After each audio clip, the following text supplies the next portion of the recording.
નમસ્કાર વિદ્યાર્થી મિત્રો, ગુડ મોર્નિંગ. આપણે ધોરણ 11 સ્ટેટની અંદર પ્રકરણ 1 જે છે માહિતીનું એકત્રીકરણ, એની આપણે શરૂઆત કરી હતી, જેની અંદર આપણે આંકડાશાસ્ત્રનો ઉદ્ભવ અને વિકાસની ચર્ચા કરી હતી. ત્યારબાદ ભારતની અંદર આંકડાશાસ્ત્રનો ઉદ્ભવ અને વિકાસ કઈ રીતે થયો એની ચર્ચા કરી હતી. ત્યારબાદ આપણે જોયું હતું સમષ્ટિનું કદ, સમષ્ટિના પ્રકાર, નિદર્શનું કદ, નિદર્શના પ્રકાર, નિદર્શ તપાસ. ત્યારબાદ આપણે જોયું હતું સંખ્યાત્મક ચલ, સંખ્યાત્મક માહિતી, ગુણાત્મક ચલ, ગુણાત્મક માહિતી. ત્યારબાદ આપણે જોયું હતું કે માહિતીની અંદર પહેલું પ્રાથમિક માહિતી અને ગૌણ માહિતી. તો પ્રાથમિક માહિતી અને ગૌણ માહિતી બંનેનો અર્થ સમજી અને બંનેના તફાવતની પણ આપણે ચર્ચા કરી ચૂકેલા. ત્યારબાદ આપણે જોયું હતું પ્રાથમિક માહિતી એકત્રિત કરવાની કેટલી રીતો છે. તો કે પ્રાથમિક માહિતી એકત્રિત કરવાની 3 રીતો છે: પ્રત્યક્ષ તપાસ, પરોક્ષ તપાસ અને પ્રશ્નાવલીની રીત. જેની અંદર આપણે પ્રત્યક્ષ તપાસ, અર્થ, ફાયદા, મર્યાદા, પરોક્ષ તપાસ, અર્થ, ફાયદા, મર્યાદા વગેરેની આપણે ચર્ચા કરી ચૂકેલા. હવે આજે આપણે જોવાનું છે કે પ્રાથમિક માહિતી એકત્રિત કરવાની જે ત્રીજી રીત છે એ છે પ્રશ્નાવલીની રીત. કઈ રીત છે? પ્રશ્નાવલીની રીત. તો પ્રશ્નાવલી દ્વારા જ્યારે તમારે માહિતી મેળવવી હોય તો પ્રશ્નાવલી દ્વારા માહિતી મેળવવાની આપણી જોડે 2 રીતો છે. એક ટપાલ દ્વારા અને બીજી છે આંગણક દ્વારા. તો ટપાલ દ્વારા પ્રશ્નાવલીની રીત કઈ રીતે? તો સમજો, હું તમને સમજાવું છું. માની લો કે આ એક પ્રશ્નાવલી મેં બનાવી છે, બરાબર છે. આ પ્રશ્નાવલીને આપણે ધોરણ 12ની અંદર જે ગયા વર્ષે મારી પાસે જે વિદ્યાર્થીઓ હતા એ વિદ્યાર્થીઓની કેટલીક વિગત માટે બધાના ઘેર મારે આ પ્રશ્નાવલી મોકલવી છે. તો મારે શું કરવાનું છે? તો પહેલો એક વિનંતી પત્ર લેવાનું છે. આ એક વિનંતી પત્ર છે જે બાળકોને સમજાવે છે કે તમે અહીંથી ભણી ગયા, હવે તમારે કેટલા ટકા આવ્યા, તમે આગળ કયા અભ્યાસમાં જવા માંગો છો તેના સંબંધિત મેં એની અંદર કેટલાક પ્રશ્નો પૂછ્યા છે. સાથે હું એક આ નાની મોટી ભેટ તરીકે એ લોકોને સાઇનોની પેનો મૂકું છું. તો મારે એક આવું કવર લેવાનું છે. આ કવરની અંદર મારે જેટલા પણ વિદ્યાર્થીઓને પ્રશ્નાવલી મોકલવાની છે એ બધા જ વિદ્યાર્થીઓનું પહેલાં મારે અહીં આગળ સરનામાવાળા આવા કવરો બનાવવા છે. પછી આ કવરની અંદર મારે જો તમારે પહેલાં આપણે પ્રશ્નાવલી મૂકવાની છે. આપણે પહેલાં પ્રશ્નાવલી મૂકીશું, પછી વિનંતી પત્ર મૂકીશું, પછી એક નાની મોટી ભેટ મૂકીશું અને જોડે આપણે આપણા નામ અને સરનામાવાળું એક કવર પણ મૂકવાનું છે, જેથી કરી એ લોકો આપણને આના જવાબ આપણા કવરની અંદર મૂકી અને આપી શકે. હવે મેં આ કવર એક તૈયાર કરી દીધું. જે કવર મારે મોકલવાનું છે વિદ્યાર્થીઓને એ આ કવર મારું તૈયાર થઈ ગયું. હવે આ કવરને હું પોસ્ટ ઓફિસની અંદર જઈ અને નાખી દઈશ. એટલે પોસ્ટ ઓફિસવાળા મિત્ર અથવા તો અત્યારે આધુનિક યુગની અંદર કુરિયર આવી ગયા, તો કુરિયરવાળાને જઈને આપી આવું. તો કુરિયરવાળો આ જે બી વિદ્યાર્થીનું સરનામું હશે ત્યાં જઈ અને આ પ્રશ્નાવલી આપી આવશે. માની લો કે આ જ પ્રશ્નાવલી વિદ્યાર્થીના ઘેર પહોંચી ગઈ છે એવું તમે માની લો. હવે હું વિદ્યાર્થી બની જાઉં છું, મારા ઘેર આ પ્રશ્નાવલી આવી. આ પ્રશ્નાવલી હું ખોલીશ તો અંદરથી 2 આવા કાગળ નીકળ્યા, એક આવું બીજું એડિશનલ જે આપણે કવર મૂક્યું હતું એ નીકળ્યું, અને એક સરસ મજાની સાઇનોની એક પેન નીકળી છે, બરાબર છે. હવે આ પ્રશ્નાવલી હું ખોલી અને હું એનો અભ્યાસ કરું છું, બરાબર. તો મેં આ પ્રશ્નાવલી ખોલી અને એનો મેં અભ્યાસ કર્યો. મારે જે બી જવાબો આપવા હતા એ જવાબો મેં એને પ્રશ્નાવલીમાં લખી નાખ્યા છે. હવે એ જે વિદ્યાર્થી જે છે ને એ માહિતી મેળવનારના નામ અને સરનામાનું જે કવર છે ને એ કવરની અંદર આ પ્રશ્નાવલી પાછી મૂકશે. જુઓ, આ પ્રશ્નાવલી એને પાછી મૂકી દીધી, બરાબર છે. હવે આ કવર પેક કરી અને પાછું પોસ્ટ ઓફિસમાં જઈને નાખી દેશે. એટલે પોસ્ટ વાળો આ કવર આપણને આપણા ત્યાં મોકલાવી દેશે. આપણે કવર ઉપર ટિકિટ અને બધું જ સરનામું આપણે કમ્પ્લીટ લખવું પડે, જેથી કરી અને સામેવાળાને મોકલનારને કોઈ એનો ખર્ચો લાગે નહીં. તો આ જે આપણે પ્રશ્નાવલીની પ્રોસેસ કરી એને ટપાલ દ્વારા પ્રશ્નાવલીની રીત કહેવાય. શું કહેવાશે મિત્રો? ટપાલ દ્વારા પ્રશ્નાવલીની રીત આપણે એને કહીશું. સારું, હવે ટપાલ દ્વારા જે પ્રશ્નાવલીની રીત છે એનો પહેલાં અર્થ સમજીએ. તો જો મેં જે તમને સમજાવ્યું ને એ જ તમારે લખવાનું છે કે ભાઈ જેની પાસેથી માહિતી મેળવવાની હોય ત્યાંને એક કવરની એના નામ અને સરનામાવાળા કવરની અંદર પ્રશ્નાવલી મૂકી, વિનંતીપત્ર મૂકી, નાની મોટી ભેટ મૂકી, સાથે આપણા નામ અને સરનામાવાળું ટિકિટ લગાવેલું કવર મૂકી અને માહિતી મેળવનારને ત્યાં પહોંચાડવામાં આવે છે. આ રીત દ્વારા જે માહિતી મેળવવામાં આવે છે અને ટપાલ દ્વારા પ્રશ્નાવલી કહે છે. બરાબર, જે તમે સમજ્યા એ લખવાનું છે. જોઈએ આપણે અર્થમાં શું કહે છે. આપણને પહેલાં જોઈએ છે આપણે એનો અર્થ. આદર્શ પ્રશ્નાવલી તૈયાર કર્યા બાદ જેમની પાસેથી માહિતી મેળવવાની હોય તેવા ઉત્તરદાતાને આપેલ સમય મર્યાદામાં બધા જ પ્રશ્નોના ઉત્તર આપી પરત મોકલી આપે તેવી વિનંતી સાથે ટપાલ પ્રશ્નાવલી સાથે મોકલવામાં આવે છે. આથી દરેક ઉત્તરદાતાને પ્રશ્નાવલીની સાથે પોતાના સરનામાવાળું, જે તમે જોયું, યોગ્ય ટિકિટ લગાડેલ જવાબી પરબડિયું મોકલવું જરૂરી છે. ઉત્તરદાતાએ પોતે જ પ્રશ્નોના જવાબ આપવાના હોય. પ્રશ્નાવલીના પ્રશ્નો સ્પષ્ટ, ટૂંકા, સરળ અને સ્વયં સ્પષ્ટ અને મુદ્દાસર હોવા જોઈએ. અત્યારના સમયમાં પ્રશ્નાવલી કોમ્પ્યુટર તથા ઈમેલ, મોબાઈલ દ્વારા પણ મોકલવામાં આવે છે. તો તમે આ લખો એ પણ ચાલે, મેં તમને સમજાવ્યું એ લખો તો પણ ચાલે, જે લખો એ બંને સાચું.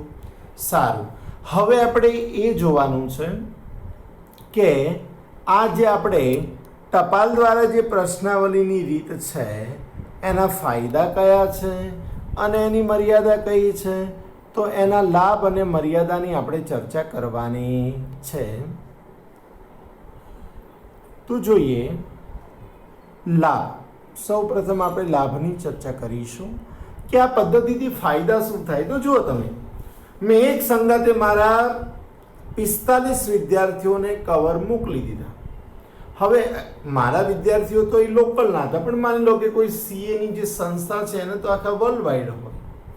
તો જ્યારે માહિતી એકત્રિત કરવાનું કાર્યક્ષેત્ર વિશાળ હોય, જ્યારે તમારે વિશાળ કાર્યક્ષેત્રમાંથી માહિતી મેળવી હોય ત્યારે માહિતી એકત્રિત કરવા માટે આ પદ્ધતિ ખાસ ઉપયોગી નીવડે છે.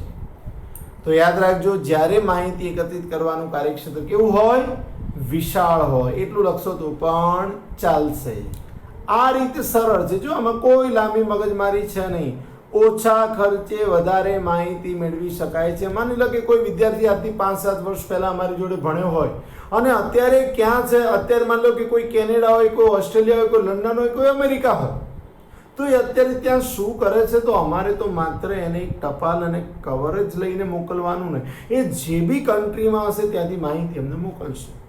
તો કેટલું સરળ, કેટલો ઓછો ખર્ચ. માટે કહી શકાય કે આ રીતે સરળ છે અને ઓછા ખર્ચે વધારે માહિતી મેળવી આપે છે. ત્રીજું, જે ક્ષેત્રમાં વ્યક્તિગત કે ટેલિફોનના માધ્યમ દ્વારા સંપર્ક સાધવાનું મુશ્કેલ પડ્યું હોય તેવા ક્ષેત્રોમાં રહેતા ઉત્તરદાતા પાસેથી આગળક આ રીત વડે માહિતી મેળવી શકે છે. તો જ્યાં ભાઈ ટેલિફોન નથી, જવું મુશ્કેલ છે, વ્યક્તિગત એનો સંપર્ક બી શક્ય નથી, તો શું? માની લો કે આપણો કોઈ વિદ્યાર્થી આર્મીમાં છે, 12માની એક્ઝામ આપીને ત્યાં લાગી ગયો આર્મીમાં, તો આપણને મેસેજ મળ્યા કે ભાઈ આ વિદ્યાર્થી તો અત્યારે તમારો આર્મીની અંદર છે, તો આપણે એની માહિતી મેળવી છે, તો આપણને ત્યાં જાતે ના જવા દે, ટેલિફોન બી પોસિબલ નથી, તો આપણે પ્રશ્નાવલી મોકલી દો, એ આપણને જવાબ આપી દેશે. આમ આ એના 3 ફાયદા હતા. જ્યારે માહિતી એકત્રિત કરવાનું કાર્યક્ષેત્ર વિશાળ હોય, આ રીત સરળ છે, ઓછા ખર્ચે વધારે માહિતી મેળવી શકાય છે. જે ક્ષેત્રમાં વ્યક્તિગત કે ટેલિફોનના માધ્યમ દ્વારા સંપર્ક સાધવાનું મુશ્કેલ છે, ત્યાં આ રીત ઉપયોગી છે.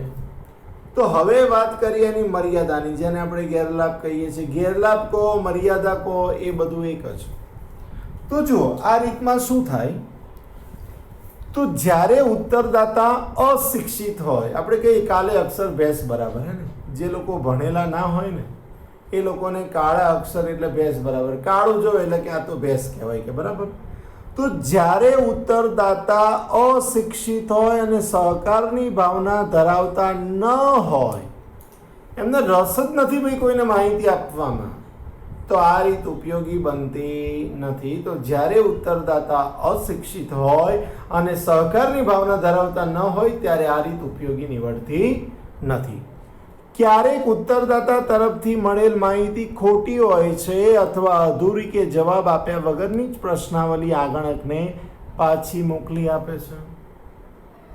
એની ઈચ્છા હોય તો જવાબ આપે, તમનાથી સંતોષ થાય તો આપે, બાકી એને તો કોઈ કહેવા વાળું છે નહીં. જવાબ આપવા હોય તો આપો, નકર કંઈ નહીં. તો કેટલીક વાર અધૂરી બી માહિતી આવે, ભર્યા વગરની બી આવે, પ્રશ્નાવલી એમને બી આવે, તો આ પણ એની મર્યાદા રહેલી છે. તો તમારે લખવાનું, ક્યારેક ઉત્તરદાતા અધૂરી કે જવાબ આપ્યા વગરની કે ખોટી માહિતી મોકલતું હોય છે. ત્રીજું છે ઉત્તરદાતાની આળસના પરિણામે પ્રશ્નાવલી ગેરવલ્લે જવાની અથવા માહિતી મેળવવામાં વિલંબ થવાની શક્યતા રહે છે. તો સૌથી મોટો માઇનસ પોઈન્ટ છે. જુઓ ભાઈ, જે લોકોને આવી માહિતી આપવામાં રસ છે ને એ લોકોને શું પ્રોબ્લેમ બને ખબર? સમય નથી હોતો. એક આના માટે હું તમને મારું પોતાનું દ્રષ્ટાંત આપી શકું. એક દિવસ દિવ્ય ભાસ્કરની મારા ઘેર પ્રશ્નાવલી આવેલી. મેં એને કાળજીપૂર્વક ભરી બી ખરી, કવરમાં પેક બી કરી અને મૂકી. પણ એ પ્રશ્નાવલી મારે પોસ્ટની અંદર પોસ્ટ ઓફિસના ડબલામાં જઈને નાખવાની રહી ગઈ. રસ્તામાં જ્યારે પોસ્ટ ઓફિસ આવે મને યાદ આવે, પણ ઘેરથી હું લેવાનું ભૂલી ગયો. છેવટે મારે એ પ્રશ્નાવલી કચરા પેટીમાં નાખી દેવી પડી. આવું જ ઇલેક્શનની અંદર થયેલું. ઇલેક્શનની અંદર જે ગવર્મેન્ટ એમ્પ્લોયી હોય એમને બેલોટ વોટિંગ કરવાનું હોય, એટલે ઘેર બધું આવી જાય. તમારે એની અંદર જે બી હોય ત્યાં સિક્કો મારી બધું પેક કરીને મોકલાઈ દેવાનું. તો ગવર્મેન્ટે એટલા બધા કવરને એટલું બધું સાહિત્ય મોકલ્યું હતું, પણ માત્ર ને માત્ર એ વસ્તુ ત્યાં પરત મોકલવાના કારણે મારાથી એ વોટ નહોતો આપી શકાય. તો સૌથી મોટી એની મર્યાદા છે મિત્રો, કે પ્રશ્નાવલી ઘણીવાર ગેરવલ્લે જાય છે અથવા તો વિલંબ થવાને કારણે પ્રોપર જ્યાં પહોંચવી જોઈએ ત્યાં પહોંચી શકતી નથી. ચોથું, આ રીતમાં ઉત્તરદાતાને સૂચનાઓની સ્પષ્ટતા કરી આપે કે પ્રશ્નોનું અર્થઘટન કરી આપે તેવી મદદ કરનાર વ્યક્તિની ખોટ રહે છે. તેથી પ્રશ્નોનું ખોટું અર્થઘટન થવાની શું રહે છે? શક્યતા રહે છે. કોઈ ટ્રાન્સલેટર હવે કોણ હોય કે જે તમને સમજાવી શકે, અને આ વસ્તુ ન હોવાના કારણે એ કંઈ ને કંઈ ખોટું સમજાવે, એનું ખોટું અર્થઘટન થાય અને જે ખરેખર આપણને એમાંથી જે જવાબ મળવો જોઈએ ને એ જવાબ મળી શકતો નથી.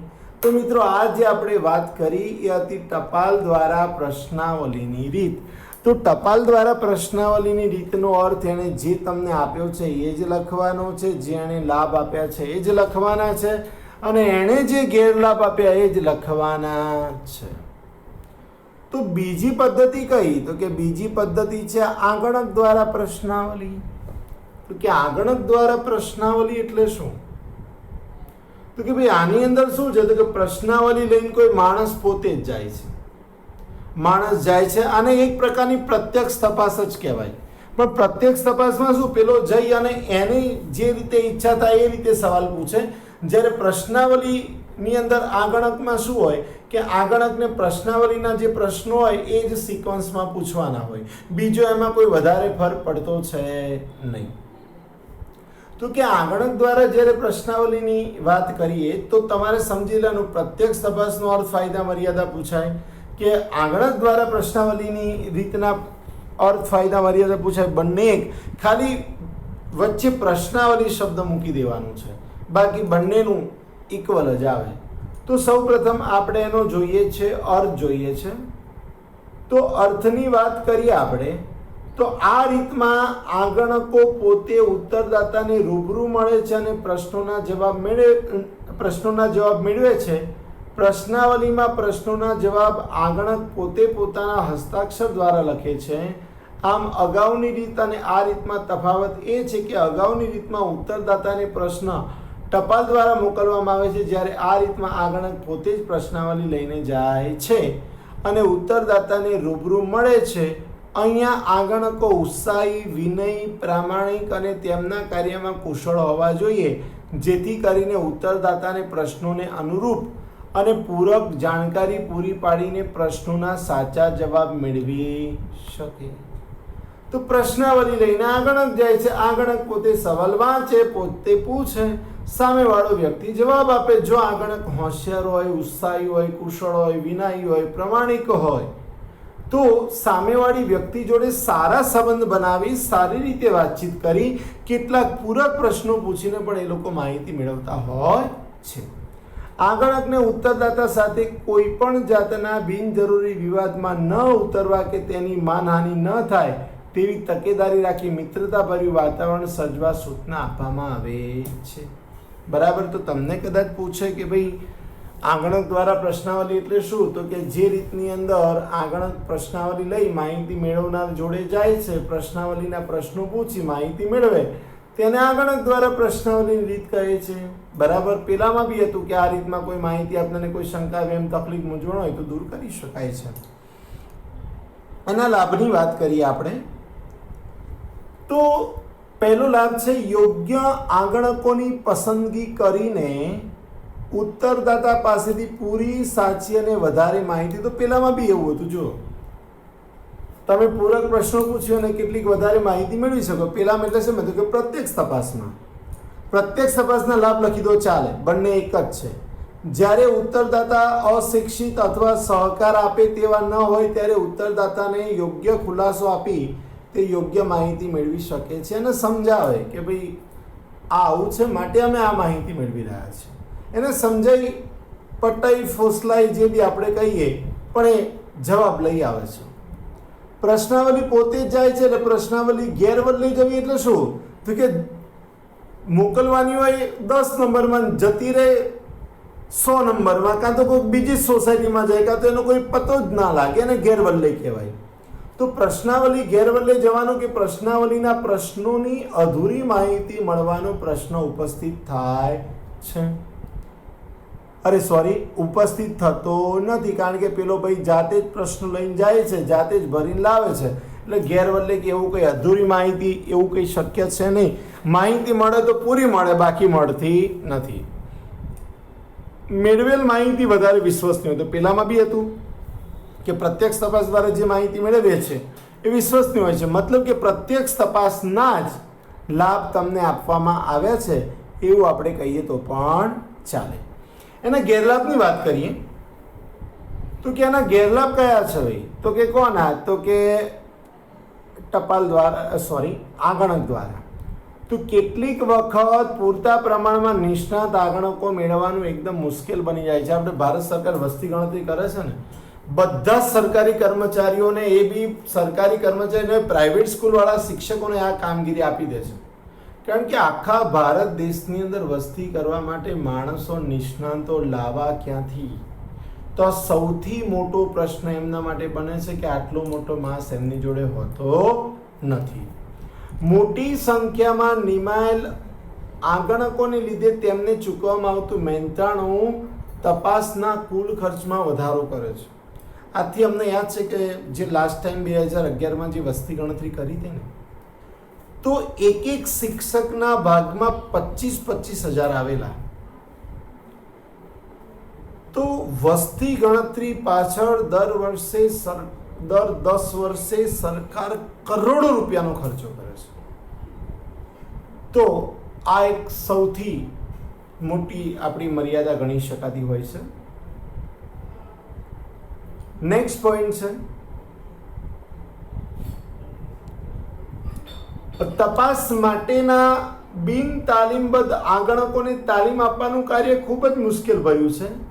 વળી તાલીમ મેળવ્યા બાદ તેઓ કુશળતાપૂર્વક, પ્રામાણિકતાપૂર્વક અથવા કાર્યક્ષમતાપૂર્વક કામ કરે તેવું માની લેવું વ્યાજબી નથી. તેથી ક્યારેક તેમના દ્વારા મેળવેલ માહિતી શંકાસ્પદ બની જાય છે. હું જ્યારે એમકોમમાં હતો, એટલે કે લગભગ આજથી 17-18 વર્ષ પહેલાં જ્યારે દિવ્ય ભાસ્કર આવ્યું ને, ત્યારે દિવ્ય ભાસ્કરે આવી એક પ્રશ્નાવલી બનાવી અને કોલેજ જે 12મા પછીના અને કોલેજ પૂરી ન કરી હોય એવા છોકરાઓને આના માટે નિમણૂક કરેલી.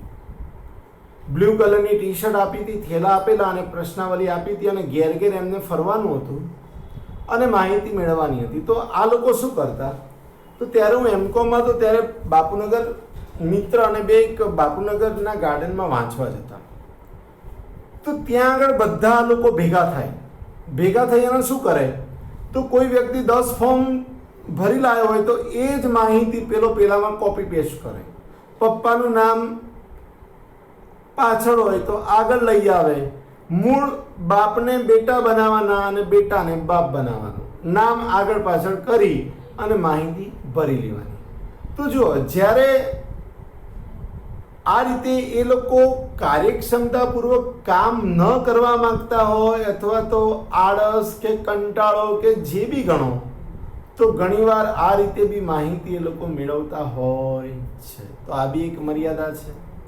જો તો જ્યારે ઉત્તરદાતા વિશાળ ક્ષેત્રમાં ફેલાયેલા હોય ત્યારે આ રીત અયોગ્ય બની જાય છે. આ સંજોગોમાં તપાસ ખર્ચ અને સમયમાં વધારો થાય છે. કે જ્યારે ઉત્તરદાતા આખા વિશાળ ક્ષેત્રમાં ફેલાયેલા હોય ત્યારે આ વસ્તુ બી યોગ્ય, કારણ કે ખર્ચ, સમય, શક્તિ, નાણાં બધાનો વ્યય વધારે થતો હોય છે. આંગણકોએ માહિતી આપનાર સાથે સમયની અનુકૂળતા ગોઠવવી પડે છે અથવા કેટલીક વખત એક જ ઉત્તરદાતા પાસે 2-3 વખત મુલાકાત લેવી પડે. પરિણામે તપાસ નિર્ધારિત સમયમાં પૂરી કરી શકાતી નથી. જો વસ્તી ગણતરીમાં બી એવું બને, સરકાર પહેલાં કે આ તારીખ સુધી બધાએ સબમિટ કરાવી દેવું, પછી પાછો મહિનો એક્સટેન્ડ કરે, પછી પાછો મહિનો, લગભગ 4 કે 5 વાર મુદત વધારે, ત્યારે મેળ પડી જાય. કેમ? તો માહિતી આપનાર વ્યક્તિ તમે જાઓ ત્યારે હોય ના હોય, તમને ટાઈમ હોય ત્યારે એને ટાઈમ ન હોય, આવી બધી કેટલીક સમસ્યાઓ બનતી હોય છે. બરાબર છે? તો મિત્રો, આ જે આપણે વાત કરી એ આપણે શેની વાત કરી, તો કે પ્રાથમિક માહિતી એકત્રિત કરવાની જે રીતો પૈકીની જે પ્રશ્નાવલીની રીત હતી, એ પ્રશ્નાવલી દ્વારા માહિતી મેળવવાની 2 રીતો હતી, ટપાલ દ્વારા અને આંગણક દ્વારા. તો આપણે ટપાલ દ્વારા અને આંગણક દ્વારા જે માહિતી છે એની આપણે ચર્ચા કરી છે. બરાબર? તો આજે જે ટપાલ દ્વારા અને આંગણક દ્વારા મેં જેટલું ચોપડીમાંથી ચલાવ્યું એટલું જ તમારે બેઠું લખવાનું છે, એમાં કશું જ છોડવાનું છે નહીં. આ એક મુદ્દો છે આપણો. પ્રાથમિક માહિતી એકત્રિત કરવા આગળ ચર્ચા કરેલ 3 ચોક્કસ નિયમ નથી. ઓકે, તો એ તમારા કામનું અત્યારે છે નહીં. પણ આ બધી રીતોમાંથી તમારે કઈ રીતનો ઉપયોગ કરવો જોઈએ? આપણે પ્રાથમિક માહિતી મેળવવાની 3 રીત જોઈ: પ્રત્યક્ષ તપાસ, પરોક્ષ તપાસ અને પ્રશ્નાવલીની રીત. તો તમારે કઈ રીત વાપરવી, તો તમારે કઈ રીત નક્કી કરવી ને એના માટે તમારે જોવાના છે નીચેના મુદ્દાઓ. તો પહેલો મુદ્દો છે તપાસ હેઠળનો ક્ષેત્રફળ કે વિસ્તાર. જો વિસ્તાર બહુ મોટો ફેલાયેલો હોય તો તમે પ્રશ્નાવલી દ્વારા કરી શકો. હેતુ કેવો છે? જો તમારો હેતુ બહુ જ અગત્યનો હેતુ હોય તો પ્રત્યક્ષ તપાસ કે આંગણક દ્વારા પ્રશ્નાવલી. તમારી જો નાણાં કેટલા છે, પૈસા હોય તો નો પ્રોબ્લેમ, પણ પૈસા ના હોય તો ફરજિયાત પરોક્ષ તપાસ જ કરવી પડે. બરાબર? સમય, કેટલા ટાઈમમાં તમારે માહિતી પૂર્ણ કરવી છે, તમારી જોડે કુશળ આંગણકો કેટલા છે અને તમારે ચોકસાઈ કેટલી જોઈએ છે. તો તમારે કઈ પદ્ધતિ દ્વારા માહિતી મેળવવી એ તમારે નક્કી કરવું હોય તો આટલી બાબતો તમારે ધ્યાનમાં રાખી અને પછી પસંદગી કરી શકાય કે ભાઈ આ રીત દ્વારા આપણે માહિતી મેળવીશું તો આપણને વધારેમાં વધારે બેનિફિટ થશે. તો વિદ્યાર્થી મિત્રો, આજે આપણે આ 2 મુદ્દાઓની ચર્ચા કરી. ખાસ યાદ રાખજો, જેમ જેમ ચાલે એમ તૈયાર કરતા રહેજો. એવું ના માનતા કે સિલેબસ ઓછો થઈ જશે, આમ થશે તેમ થશે, એવું કશું જ નથી. સિલેબસ ઓછો થશે પણ કોમર્સના વિષયો એવા છે કે જે 11માના વિષયો જ 12મામાં આવશે, 12માના જ કોલેજમાં આવશે, એકબીજા ઉપર ડિપેન્ડેડ છે. માટે સરકાર સિલેબસ ઓછો કરશે તેમ છતાં આપણે તો એ ભણવાનો જ છે, કારણ કે આપણે માત્ર પરીક્ષા માટે ભણતા નથી, આપણે આપણા જીવન માટે ભણી રહ્યા છીએ.